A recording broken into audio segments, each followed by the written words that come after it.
Herkese merhaba dostlar, nasılsınız? Umarım iyisinizdir. Valla biz çok iyiyiz. Bugün de geziyoruz dedik. Çıktık yollara. Bodrum'a geldik. Küçük bir Bodrum tatili yapıp geri döneceğiz. Yaklaşık 2 ya da 3 gün kalacağız. En azından bir değişiklik olsun dedik. Bugün sizlerle Bodrum'u paylaşacağım. Birlikte Bodrum'u gezeceğiz. Umarım keyifli bir video çıkar. Siz de keyifli izlersiniz. Hepinize şimdiden iyi seyirler.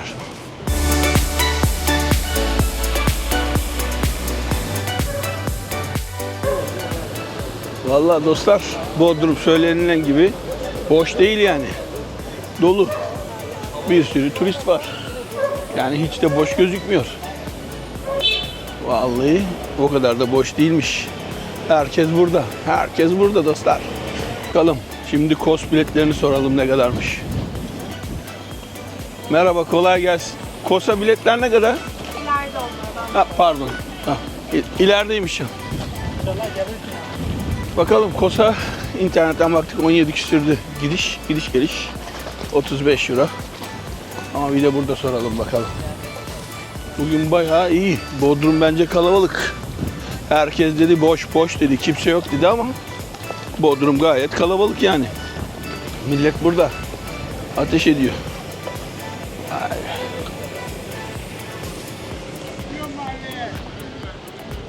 Bakalım. Yarın da günübirlik bir KOS'a gideceğiz. KOS'u da gezeceğiz. Şimdi şuradan biletleri soralım da kaç paraymış bakalım. Dostlar, biletler aldık. Sabah 9.15 gidiş, 17.15 dönüş. Kişi başı 35, 5 kişi 175 euro ödedik. Zaten fazla da uzak bir yer değil. Yaklaşık bir 40-45 dakika falan sürüyor. Ama yani fiyatı iyi. Rodos'ta 70 euro mu neydi sanırsam, öyle hatırlıyorum ama sormadım. Eğer siz gidecek olursanız burada Bodrum limanında yerler var. Oradan Samos'a, Rodos'a, Simi'ye, Kilminos, Lesvos, Leros, Kos hepsine gidiyor. Evet dostlar, burası kalacağımız oda. Tuvalet, işte duş. Ama şunu göstereyim size, bakın. Avrupa'da, Amerika'da bir sürü otelde kaldık. Böyle bir şey yok abi, bak. Görüyor musun? Bak. Terlik. Şu çok zor bir şey değil ha. Bak. İki çift terlik var. Avrupa'daki oteller, Amerika'daki oteller. Sizde 2 çift terlik koyun ha. Bu ne oğlum? Alt taraf 50 centlik terlikler. Bodrum, Marmaris, Fethiye, bu tarz yerleri seviyorum dostlar. Türkiye'de gezilecek ender yerlerdendir yani. Onun için gerçekten bu Akdeniz'i, Ege'yi çok seviyorum ya. Denizi ne olsun, havası ne olsun, ormanı olsun, tabii ki yakılmadığı sürece. Çok hoşuma gidiyor. Buraları gezmek de muhteşem geliyor bana.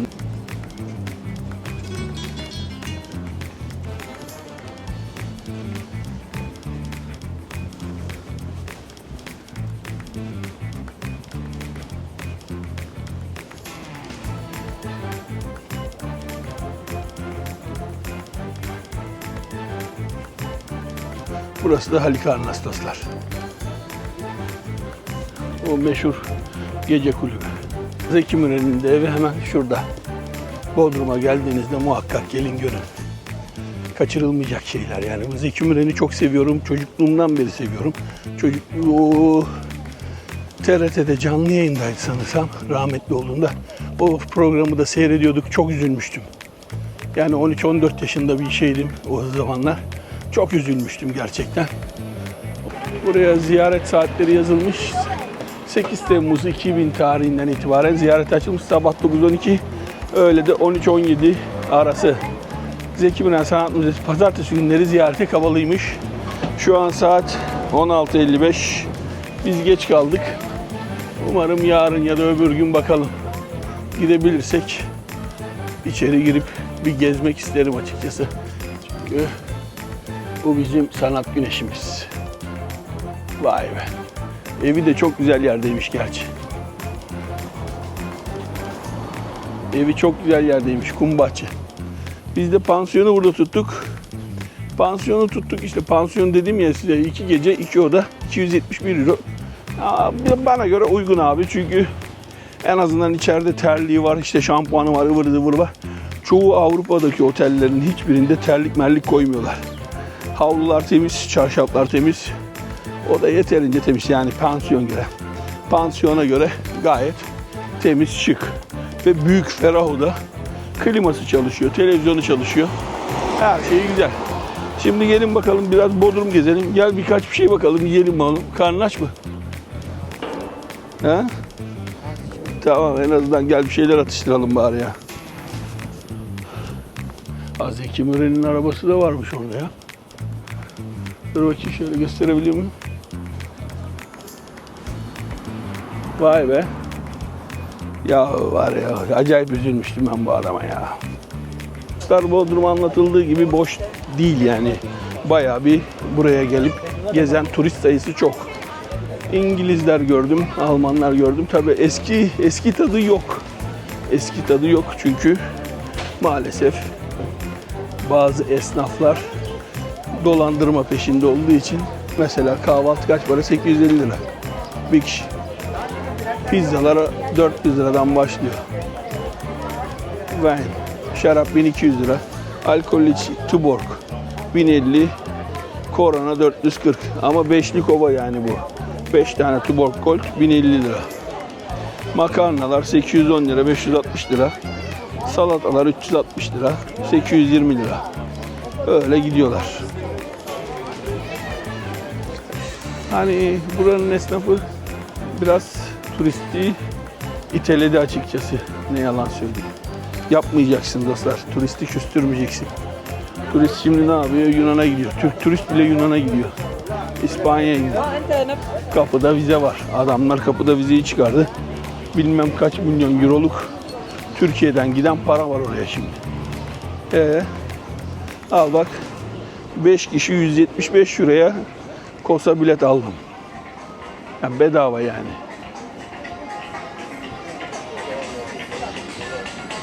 Valla kendi düşen ağlamaz.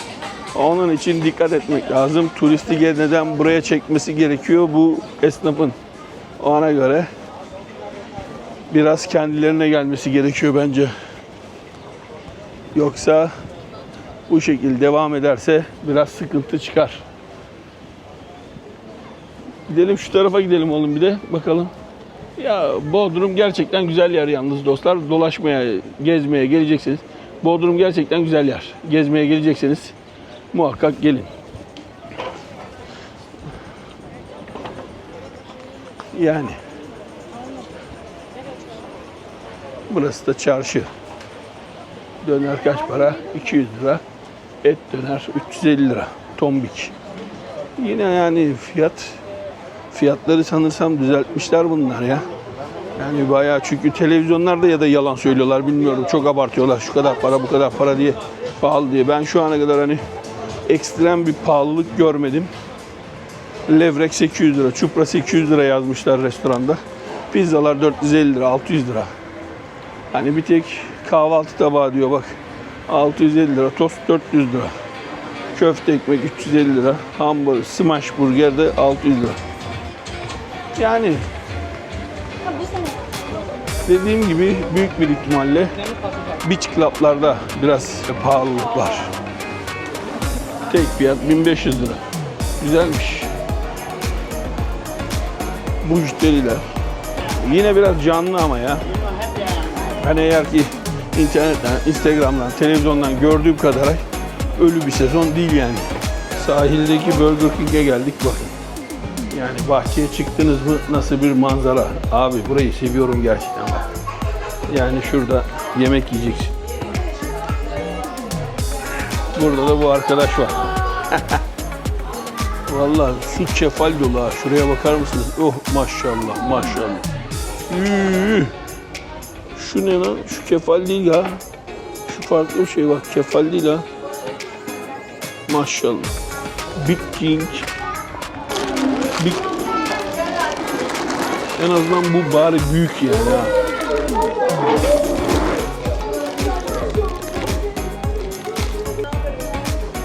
Neyse dostlar, dışarıda görüşürüz.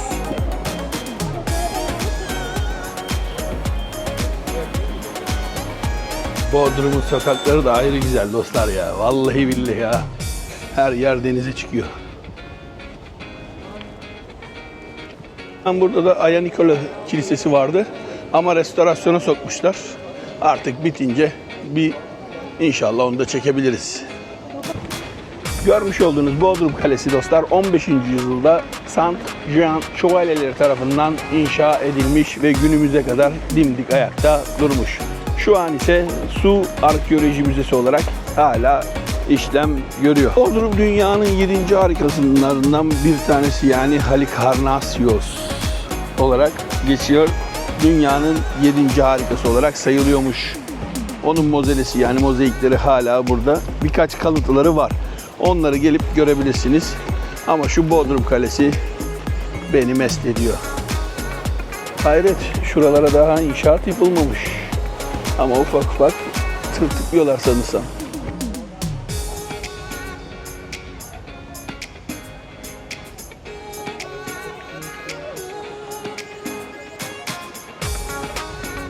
Dostlar, şimdi Bodrum'da güneşi batırmaya gidiyoruz.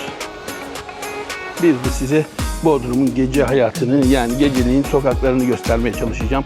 İşte barlar sokağını, ne bileyim, akşam olunca Bodrum'da nasıl hayat oluyor hepsini göstermeye çalışacağım.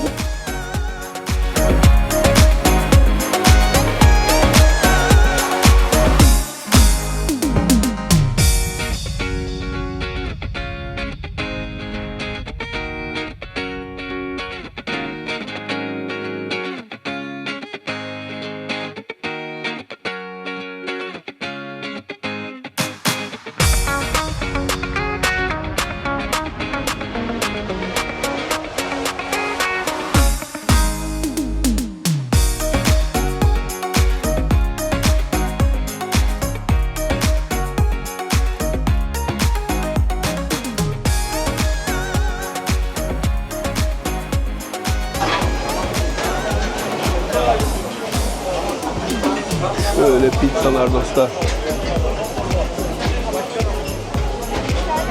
25 dakika sonra geleceğiz, alacağız.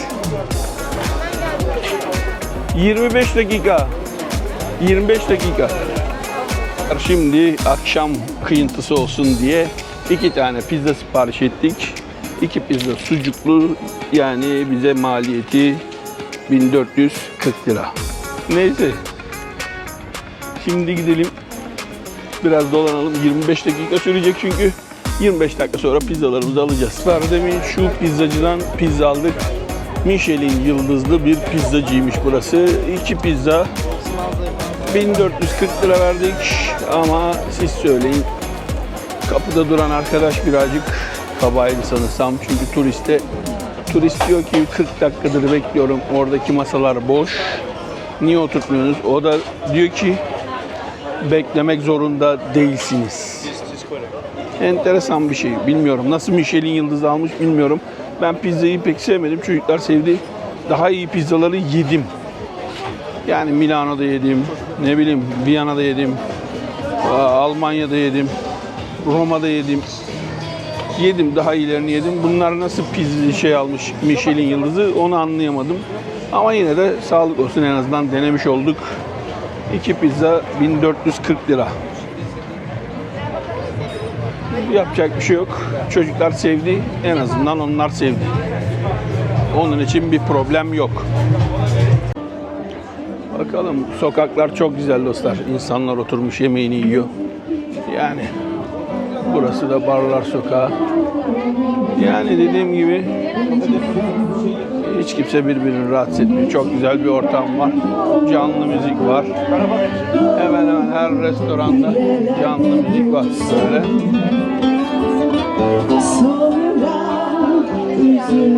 Mekanlar güzel, dolu. Ne bileyim, hani internette gezen Bodrum sinek havlıyor gibi videolar, bilmiyorum, birazcık gerçeği yansıtmıyor gibime geldi benim. Yani burada nereye baksam her yer dolu. Onun için bence hani Bodrum'da kimse yok denir, birazcık yalan konuşuyor gibime geldi benim. Haberler olsun, ne bileyim, işte internette gezen, işte Bodrum'a turist gelmemiş, şöyle olmuş, böyle olmuş. Bence biraz yalan kokuyor. Ha, burası da Michelin yıldızlıymış. Bakın. 2026, 2025, 2024 Michelin yıldızı almış. Evet dostlar, gördüğünüz gibi Bodrum tıka basa dolu. Siz de gelin. Siz de gelin, eğlenin. Vallahi eğlenmenin bahanesi olmuyor abi. Yiyeceksin, içeceksin, güleceksin, eğleneceksin. Ölümlü dünya kaçırmayın bence. Muhakkak ya Bodrum olmasa bile gidin abi, gezin. Keyfinizi çıkarın. Bugün yarın ne olacağımız belli değil. Onun için dediğim yani eğlenmesini bileceksin abi. Abartma. Hani cılkını çıkartma ama eğlenceni de yap. Bugün de Bodrum kahvaltısı yapıyoruz. Çok güzel bir sandviç geldi böyle. Yani 100 liraydı.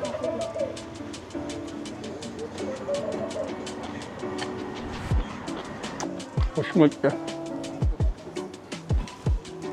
Bir tane de küçük çay aldık. Tadı güzel. Afiyet olsun. Reklam değil. Bodrum'da bir tatlı bir tuzlu diye bir pastane.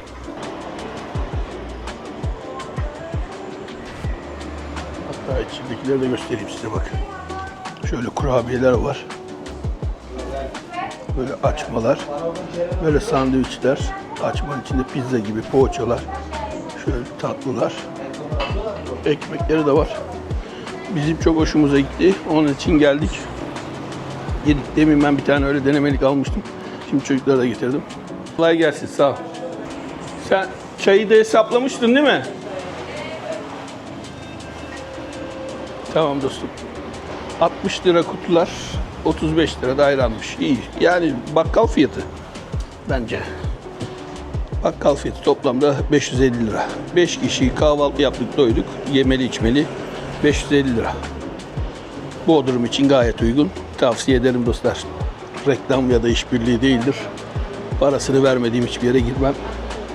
Bir tatlı, bir tuzlu diye bir böyle pastane tarzı bir yer, fırın gibi. Muhakkak gelin uğrayın. Dostlar, şimdi Bitez'e geldik. Kısaca bir de Bitez'i gösterelim, bakalım nasıl bir yermiş.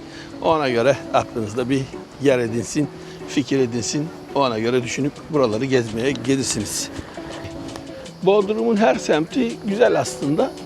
Kötü bir yer yok ama dediğim gibi ya biraz bu sene ucuzdu ama. Yani ucuzu da geldi bana.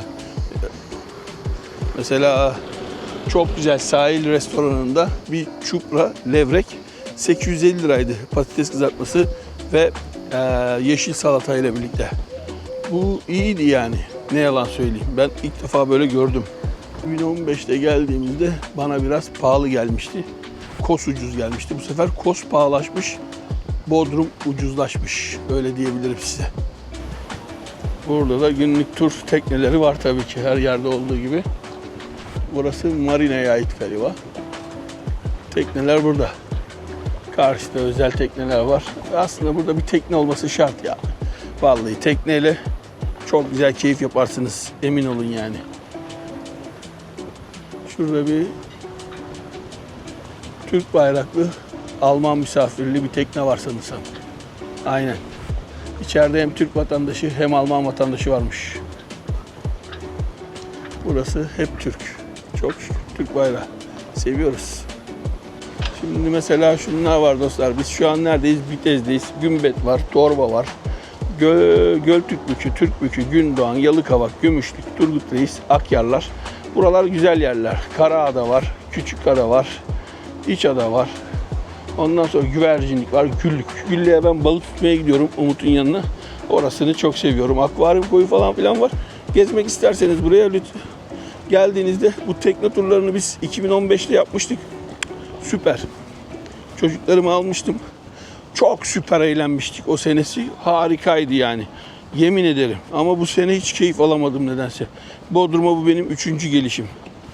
Bir kızımla eşimi getirmiştim. Daha sonra da ufaklıkları getirmemiştim. Onları getireyim dedim. Hak geçmesin diye. Onları getirdik. Tekne turu yaptık. Tekne turu mükemmeldi yalnız. Abi yemekleri de güzeldi. Tavuk, balık var. Adamlar hakikaten yani Ben hani nasıl diyeyim size, ilk geldiğinizde böyle insanlar geliyor, işte şu turlarımız var, bu turlarımız var. Artık biz alışmışız dolandırılacak mıyız diye, ama hani öyle değiller çok şükür. Yemekler harika. Tekne turu bu sene 1500 liraydı. Bence çok ideal. Pahalı değil. Çünkü yemekli, çaylı, çorbalı çok harika turlar. Bir sabah çıkıyorsun, akşam geri dönüyorsun. Yaklaşık 6-7 tane koy dolaşıyorsun. Her yerde cam gibi. Mükemmel yani. Tavsiye ederim. Bu sene niye yapmadım ben onu? Daha sonra aklıma geldi. Keşke yapsaydık. Çocukları alıp götürseydim var ya. Ama yapacak bir şey yok. Bir dahaki sefere de yani buraya değil de başka bir tatil yeresine gitmek istiyorum. Antik kentleri dolaştın mı diyeceksin. Dolaşmadım. Ya çünkü birkaç tanesini drone'la çektim. Halikarnas mozelesini çektim. Onları gelirseniz siz canlı gözlerle bakarsanız daha iyi olur. Çünkü çoğunda video çekimi yasak. Dostlar, bugünlük de videomuz bu kadardı. Umarım keyifle izlemişsinizdir. Videoyu beğendiyseniz beğenip paylaşmayı, kanalıma abone olmayı, videonun altına yorum yapmayı unutmayın lütfen. Bodrum'dan herkese selamlar, saygılar. Bir dahaki videolarda görüşmek üzere. Kendinize bakın. Bay bay diliyorum.